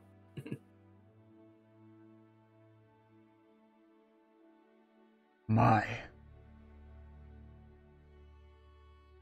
So are you looking to upstage, make a statement? What are we? Be avant-garde? What kind of attitude are we going for? That's up to Elemara to decide. I don't know what I'm doing. Please decide for me. I don't know what those words mean. Oh. We're gonna have so much fun.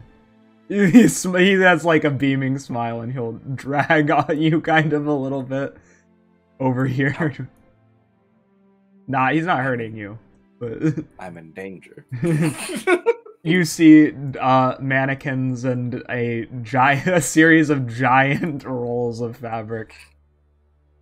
Before we say that, Casper, are QB or Urzoth, are they doing anything? Casper dead? He may have passed out. Casper. The crash was gonna be hard. Casper. I think he's fucking dead. Okay, Jai, do you want to play someone? Do you want to play QB and Urzoth? Who is that? Urzoth is part of the guard. QB is Kalishtar elf. She has another soul living inside of her body, and we really haven't done much with her character yet, but she's here. I don't know, you could also play one of the giants if you want to help out with the scene. I'm going to just zoom in slightly. Of the two you mentioned, Urzoth and QB, which one was which? QB is the pale elf with the blue tattoo, and Urzoth is the orc woman. And which one has a soul stuck in them? QB. I think I'll play QB, sure. Uh-oh. Okay. Ariana is Talmethus' fake name. Got it. Thank it. Ariana Grande. I'm kidding. Ariana Grande. Alright, she breaks out in song and dance, and then you realize it was a total tune.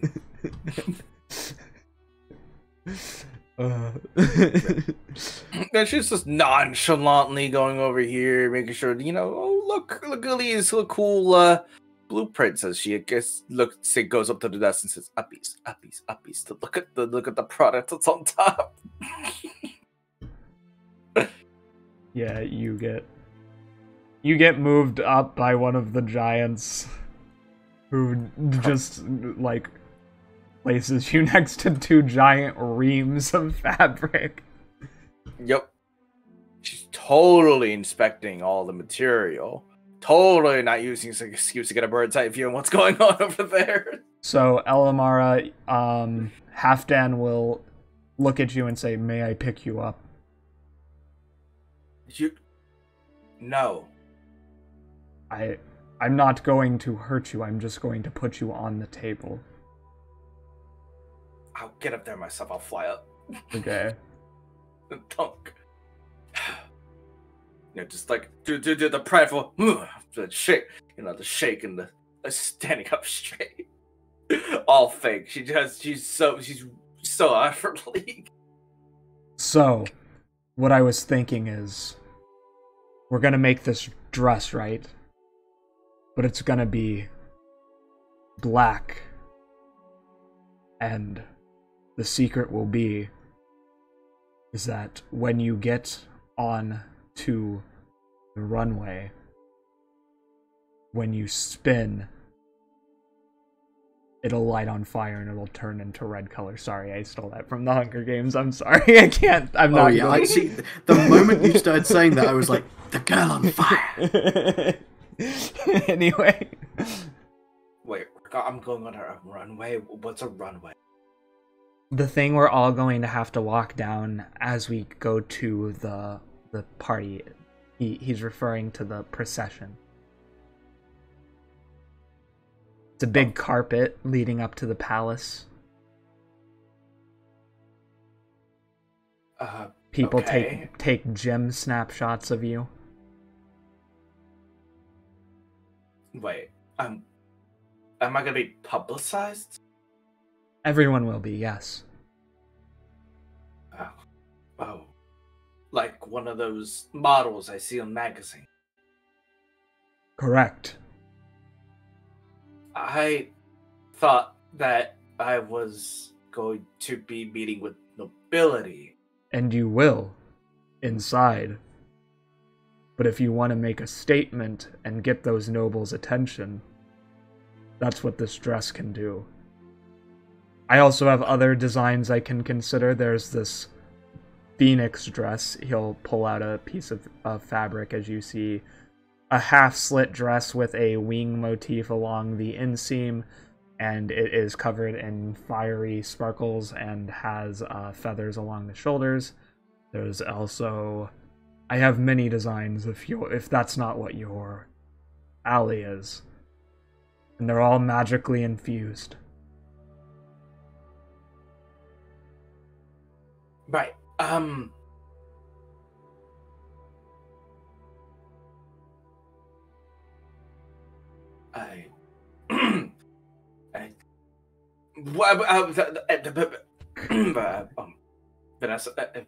Vanessa, if you can help me out here.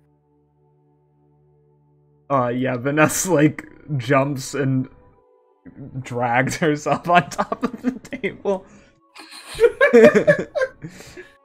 Looking at this, like, book that's, like, you know, one of those coffee table books. For him, it's normal size book, but it's, like, you know, 3 by 5 feet or something ridiculous.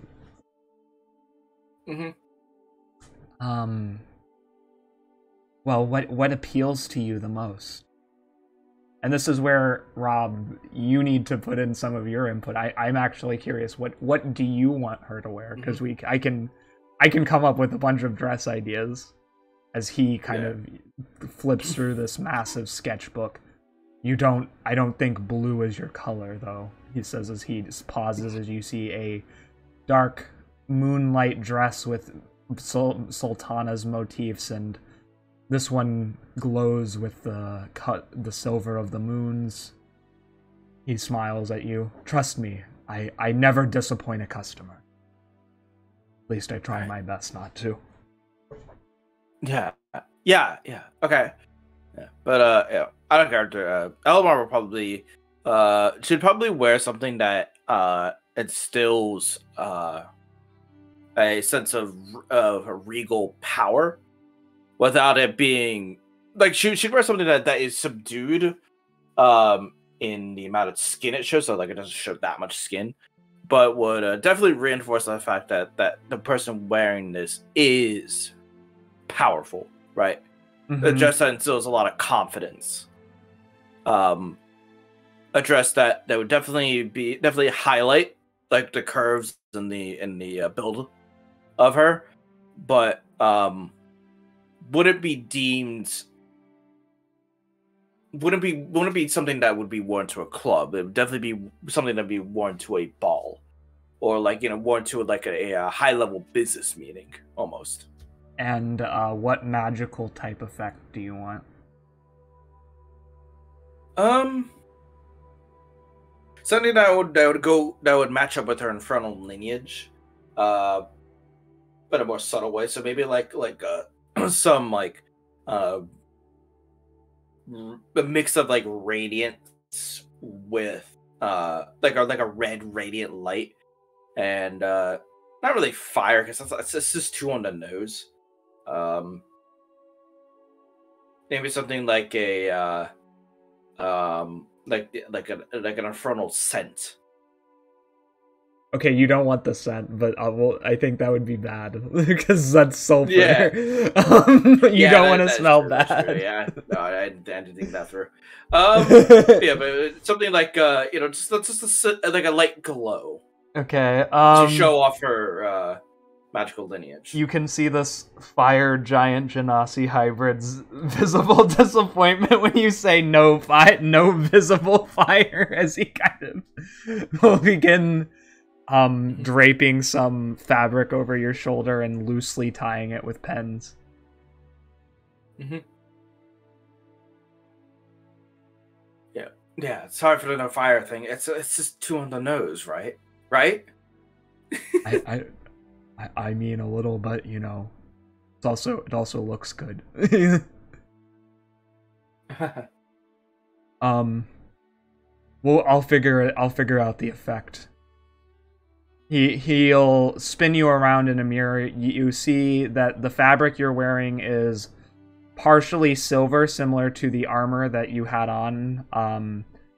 It's covered with partial rhinestones in kind of a Middle Eastern medieval style, with long flowing sleeves and a regal neckline. Not plunging, obviously, because you don't want to be immodest, as you said.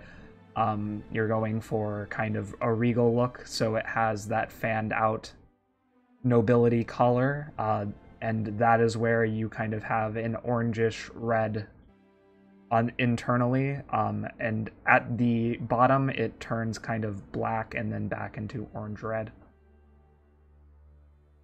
And he'll look at you to see your response.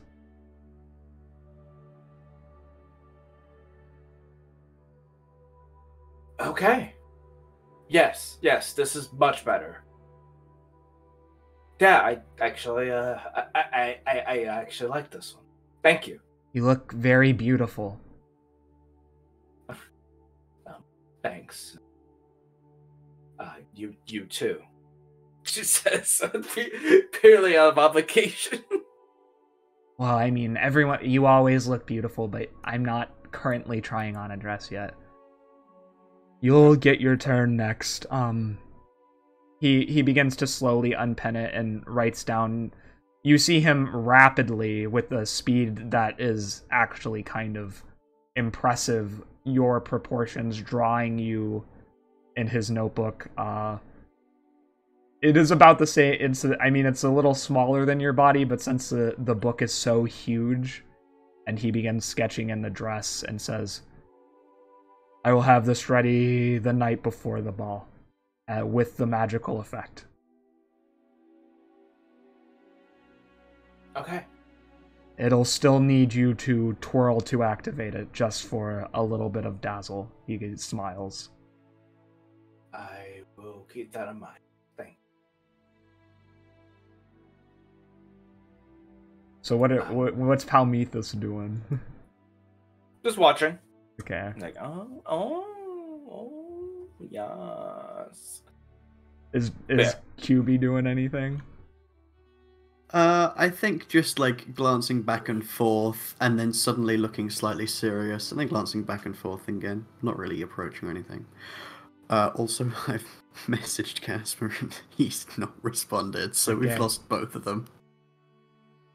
That's No. okay. Oh, What the hell? I have been asleep. I figured that out. What's up? Main's fucking dead. do you need a nap, Casper? Is it getting late for you today? Huh?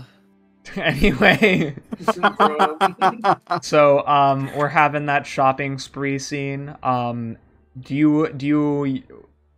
He'll pull out some jewelry. Do you get any jewelry to go with your dress? Yeah, should get all the nice regal jewelry to go with it. All right. In total, that comes out to 175,000 gold. Vaness just tosses a bag. New friendships. Jim will say out loud in character, well, that was casual. They kind of all look between each other a bit confused at that statement, but like, she'll say two new friends anyway, and then awkwardly shuffle her feet. My apologies. This is where I'm from. 50,000 gold is what I would have made in like a year. Interesting. Yeah, I mean, prices are higher in cities, and Halfdan nods. I always deliver the best. I'll be right back for my other clients. Hello, ma'am.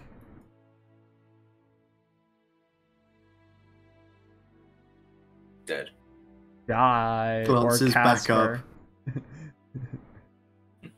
Hello. Did you need anything? I just saw some new people. Thought I'd take a look. Have you decided on a fabric yet? I just like turn and point at the person stood on the counter, waiting for a ward. Can you repeat that? I did not understand that sentence. Waiting for my ward. He kind of turns his head and just shrugs. Of course.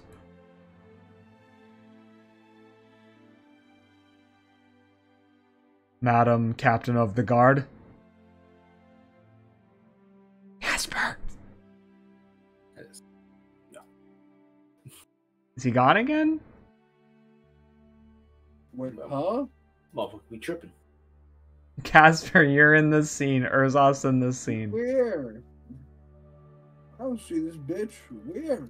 Right here. Why are there so many big fucking tokens? Because it's a giant-owned store. Okay, what did he say? He asked, Captain of the Guard, ma'am, do you need any help? Because they're getting dresses No. for the Yule Ball. No. Thank you. Nods curtly.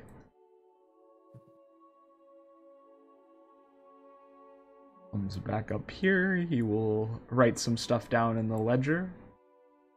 And over the audio crystals, because I'm a hack, you hear Madonna's Material Girl playing in the background as we're gonna go on break. As I assume QB is gonna start approaching the group. Jai, yes or no? Probably not. I have no idea how to play this character. I may play them later if I get more context for them. But You at the can moment- you can make them how you want because Casper was asleep. It's my gal. I mean, in the break, Jai, I could give you a quick rundown of her whole thing if you wanna. Bet. Okay, All right. I'll do that. Living in a material world as Vanessa's now trying on different dresses and as is the Orb Weaver's daughter, and Elemara is sitting there watching, I guess. Wait, where'd they go? Oh. They're standing on the table. I'd be around them because she feels out of place. Well, no, the reason I put you there is because they have to keep switching the dress, and you're like giving them the thumbs up, like you know in the movies. That's how I'd imagine this scene. Nice. Yep. Anyway, we'll be right back.